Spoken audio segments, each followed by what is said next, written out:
大家好，呢度係酷運單車 Java Neo 咧又有新搞作咯噃。早前咧喺網上傳出兩款 Neo 嘅新顏色，當時咧我仲以為係車友嘅 AI 改圖，但今日工廠咧就直接將呢張相調翻出嚟，話接受後邊嗰部電鍍銀色嘅 Neo 落單，所以證實咗呢張相嘅真確性。電鍍銀色咧係一隻非常搶眼嘅顏色，無論咩牌子都好。呢隻顏色咧都係最受歡迎嘅顏色之一，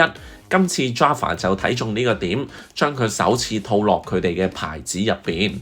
電鍍銀色咧，佢哋準備出晒16同埋20寸嘅摺疊單車，迎合市場上邊唔同嘅需要。16寸只限發售12速嘅電子變速版本，零售價格5800蚊，鋁合金車架配上碳纖嘅前叉、碳纖嘅座管，定價5800。去到20寸，分別有兩個版本，就係9速嘅版本同埋12速嘅電子變速版本。兩款咧都係跟碳纖前叉，9速版本零售價4900，12速嘅版本售價6000蚊。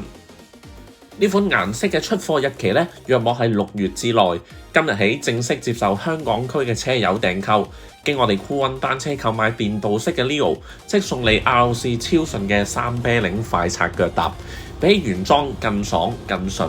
另外我哋仲提供免費送貨到樓下嘅服務，可以好詳細咁同你講解摺車摺疊嘅技巧、保養心得等等。